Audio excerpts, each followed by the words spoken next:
Kashi news channel, सच है तो बोलेगा। चंदौली जिले के धानापुर थाना क्षेत्र के गुरैनी गांव की निषाद बस्ती इन दिनों गंगा नदी के बढ़ते जलस्तर के कारण बाढ़ के गंभीर खतरे से जूझ रही है। बस्ती के 30 से 40 परिवारों पर कभी भी बाढ़ का कहर टूट सकता है। संभावित संकट को देखते हुए ग्रामीणों ने सोमवार को प्रशासन के खिलाफ जोरदार प्रदर्शन किया और तत्काल ठोस कार्रवाई की मांग की। ग्रामीणों का कहना है कि यदि नदी का बहाव इसी तरह तेज रहा तो उनकी बस्ती पूरी तरह जलमग्न हो सकती है, जिससे उनका अस्तित्व संकट में पड़ सकता है। बस्ती के आसपास बाढ़ से बचाव के लिए बनाए गए बांध और पिचिंग कार्यों की गुणवत्ता पर भी सवाल उठ रहे हैं। प्रदर्शन के दौरान किसान नेता रविन्द्रनाथ मुन्ना सिंह और छात्र नेता अनिल यादव ने प्रशासन पर गंभीर आरोप लगाए। उन्होंने कहा कि जब नदी किनारे पत्थर से पिचिंग का कार्य चल रहा था तब तकनीकी खामियों की ओर ध्यान दिलाया गया था, लेकिन प्रशासन ने उनकी बातों को अनसुना कर दिया और कार्य को मानक के विपरीत किया गया।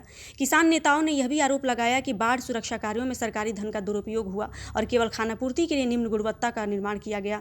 इसकी वजह से अब ग्रामीणों की जान माल पर खतरा मंडरा रहा है। ग्रामीणों ने चेतावनी दी कि यदि समय रहते प्रशासन ने हस्तक्षेप नहीं किया और बाढ़ से कोई नुकसान हुआ तो इसकी पूरी जिम्मेदारी जिला प्रशासन की होगी।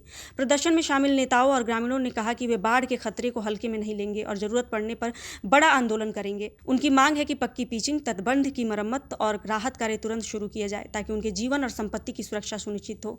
मैं आया हूँ गुरैनी में पिछले साल इसी सीजन में मैं आया था जब बाढ़ प्रभावित क्षेत्र था।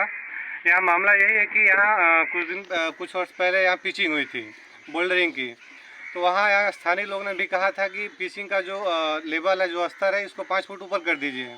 तो जो यहाँ के कर्मचारी थे उन्होंने कहा कि 5 फुट नीचे ही रहेगा क्योंकि पानी ऊपर तक नहीं आएगा। आज स्थिति यह बनी हुई है कि जो पानी का बहाव है वो पिचिंग के 5 फुट ऊपर आ चुका है, जिससे कि कटान काफ़ी बढ़ चुके हैं। यहाँ पे करीब यहाँ 25 से 30 परिवार ऐसे हैं जो भूमिहीन परिवार है, जिनके यहाँ एक बिस्से तक ज़मीन नहीं है।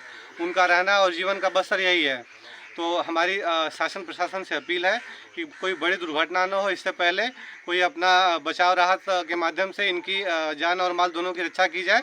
अन्यथा कोई बड़ी दुर्घटना होती है तो इसकी जवाबदेही शासन प्रशासन की होगी, जो हम लोग इसे माफ़ नहीं करेंगे और एक बड़े आंदोलन के रूप में हम लोग करेंगे इसके लिए। पूर्वांचल की खबरों से जुड़े रहने के लिए आज ही सब्सक्राइब करें हमारा YouTube चैनल डनकाशी और हाँ, लेटेस्ट अपडेट्स के लिए बेल आइकन को प्रेस करना ना भूलें। और आपके पास है कोई जानकारी या है कोई सूचना तो हमारे दिए गए नंबर पर आप हमसे संपर्क कर सकते हैं।